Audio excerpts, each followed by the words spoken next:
cream. Today we tried the new flavor from Ben & Jerry's, Chocolate Peppermint Crunch. Now I am super excited to try this flavor because it is chocolate ice cream with swirls of fudge and peppermint and mint chocolate cookies.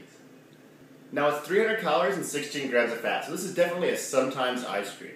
And it takes you about 35 minutes to work all this stuff off, and make sure you do, because the more exercise you get, the more ice cream you get to eat.